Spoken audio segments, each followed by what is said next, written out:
Rutherford Issues with Bryan Barrett on FM 101.9 and AM 1450 Murfreesboro, FM 100.5 Smyrna. Listen and watch at WGNSradio.com. We are back here on Rutherford Issues from News Radio, WGNS, and we are powered by Middle Tennessee Electric.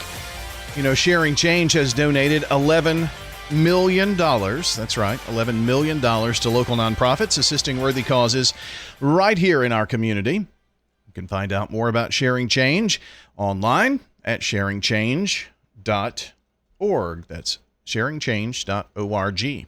We're going to talk about the Beesley Animal Foundation and Clinic this morning. The executive director, Dawn Roberts, joins us in studio. We were just talking about MTE, weren't we? Yes, we were. Good morning. Good morning.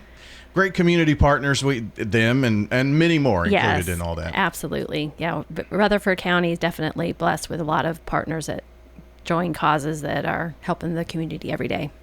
Well, it feels like fall just a little bit.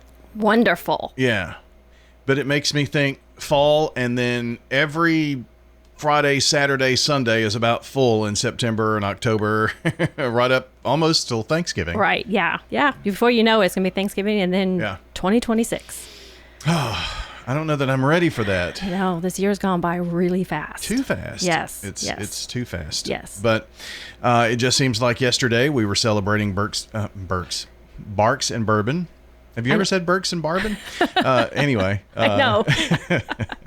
But it's coming up. I'm excited. Yeah, so it is September 25th, Thursday, September 25th. We'll have, as always, some various distilleries out there to chat with you, to share samples of their products and everything. Good food, live music, and we're just kind of shaking it up a little bit this year just to bring something new. There'll be a bourbon passport, so you can kind of follow along, make sure you go and visit every booth and stuff like that. So, yeah, we're looking forward to it. And tickets are on sale now. You can go to our website or our Facebook page, and there'll be a link there. Yeah, and I'll put a link on our podcast here when we're finished. 5 years, huh? Yes. So that was...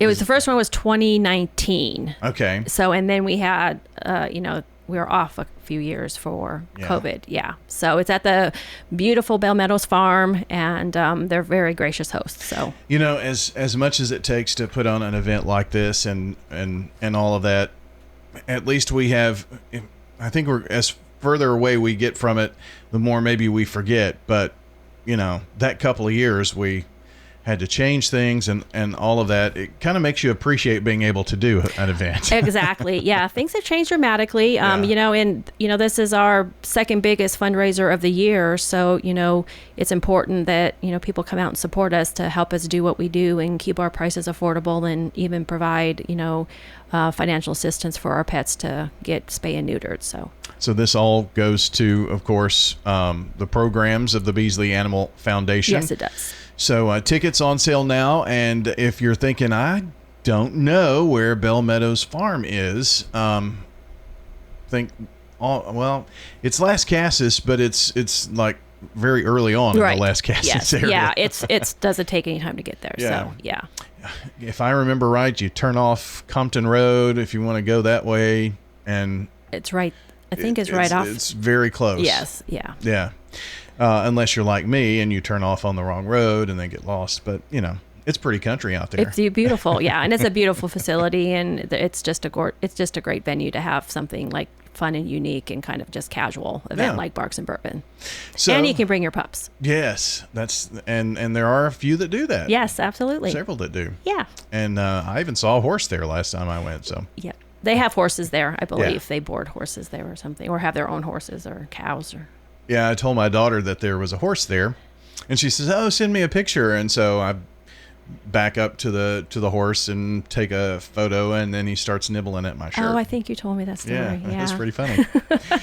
My daughter got a kick out of it anyway, because apparently I turned around and I said, "No, sir," and pointed at him like he was a child. I'm sure he knew what you were saying. It brought back memories for her, I guess. Yeah. But tell me a little bit, and I'm so surprised at the number of people that come in brand new to our community each and every day. And they may be saying, sounds like a fun event, but I'm not that familiar with Beesley Animal Foundation and Clinic. So when you're at a mixer or whatever you're doing and somebody says, what do you do? And you tell them, then they say, well, what is that? What do you tell folks? So we focus on responsible pet ownership, and then, of course, reducing the suffering caused by overpopulation. So we've got Beesley Animal Clinic as our biggest program, where we do affordable spay and neuter surgeries as well as preventative well care. And some of those are subsidized by grants and donations by individuals and organizations and things like that. If somebody can't afford, the surgery, we're able to provide funding for that. We're open to everybody, not by zip code. We have a community outreach program which provides free vaccines to our senior citizens, those facing homelessness, and other ones that, just need a little help for that period. Food outreach, we provide dog and cat food to various organizations, and we now have a 24-hour food little box in front of our building along with our microchip scanner. So we just want to keep families together, so if pets get lost, they can come and scan it and get it back to the owner. And then we educate. Education is key in responsible pet ownership. There's we get people that this is my first dog, this is my first cat, and just trying to keep everyone healthy and happy and families together. And then our newest program is Oliver Pet Assistance Fund, which pays for vet care at a full service vet for urgent situations where we don't treat, that they can stay. They don't have to surrender for economic euthanasia or surrender it to the pound or something like that, because they can't afford the cost. Now, that fund, I guess it's kind of it's not separate, but I mean, if you want to give to just the Oliver, absolutely, yeah. Well, we have a web page, a page on our website that is strictly kind of explains the Oliver Pet Assistance Funds. There's a separate giving link, and those would stay exactly with those situations. I mean, we've done heartworm treatments, we've done amputations, we've done a lot of dental extractions. And TCL repairs and things like that, because if you have a pet, there's gonna be something that happens eventually, unfortunately, and we don't want, no matter who it is, and it's based on income based. We do try to help those that have the lower income and just have less financial resources, because we have limited funding for that, but that way they can get the care for their pet and they can stay in the home. It's awesome. Named after the former executive director, Amanda Oliver, who she had a passion and worked with a passion with Beesley right up into her really untimely death. Yeah. And so a great way to honor her. Yes. So that's and you can search Beesley Animal Foundation, Beesley Animal Clinic, BEESLEY too, by the way, and we'll put links to that on our podcast as well. And you always bring some nice insight to us, and keeping our pets safe is always very well. They're like kids, right? Yeah, it's a lifelong commitment. They get into everything. Yes. I look over and I see some strings hanging out of my little dog puppy's mouth. He's not a puppy anymore, but he still is. Oh, yeah. He's a nutcase. And it's like, well, what is that? Right. This time, yes. Absolutely. I have one just like it. Yeah. Yes. You cannot turn your back for 1 second. So you have to definitely be on all the time. Yes, absolutely. Like having a toddler.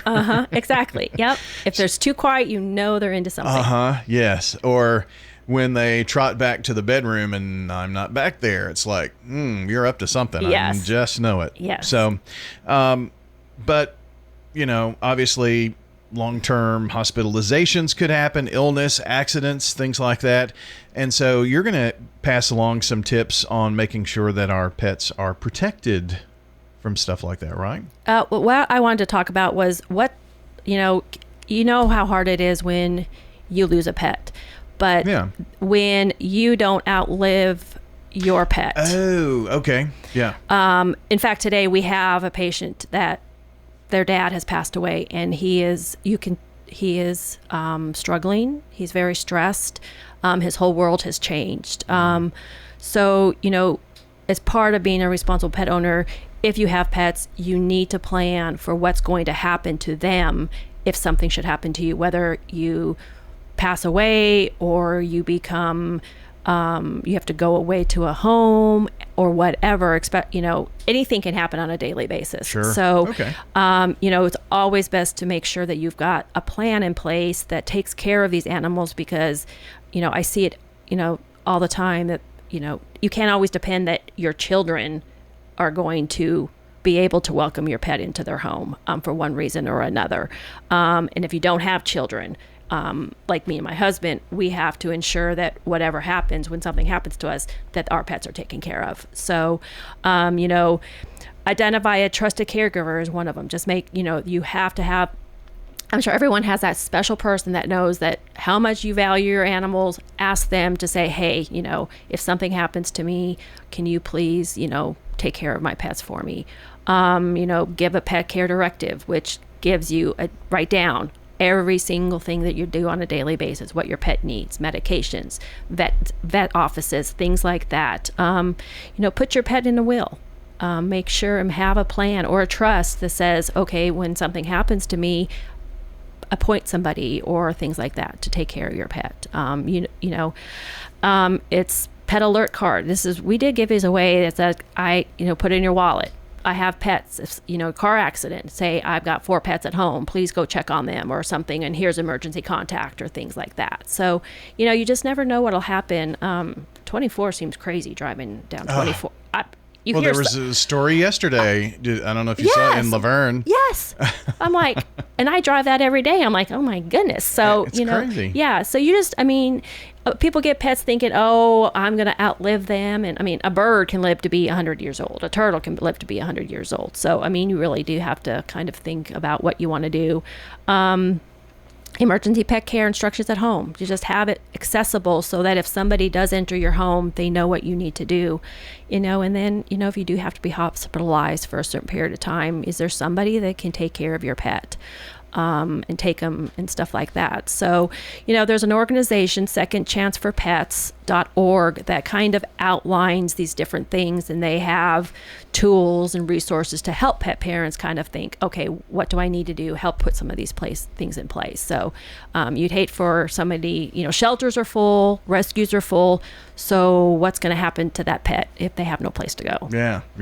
Makes sense. I was thinking from the pet perspective, and it was from the pet perspective, but honestly, it's for us to ensure that our pets have a safe future if we are not in the picture or can't be for, any certain amount of time.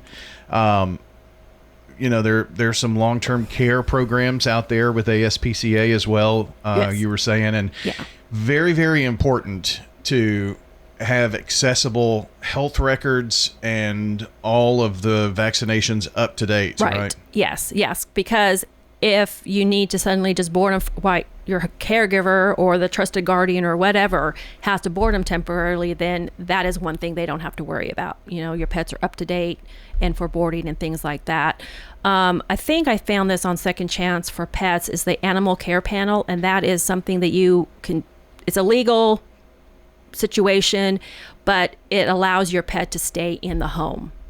It signs up a caregiver, an estate planner, an attorney, and things like that. They work together to kind of make up a document or a plan that allows your pet to stay in the home with the proper care and funding and things like that, so that there is no question that if something was happened, there's no place for the pet to go. And I think that's the biggest thing that upsets our animals when they're not where that's what they know and all they've known. Absolutely. Yeah. This poor little guy today, you can tell he's super stressed, and it's very sad because they love us and they know when something has changed. So it's been a big adjustment for him.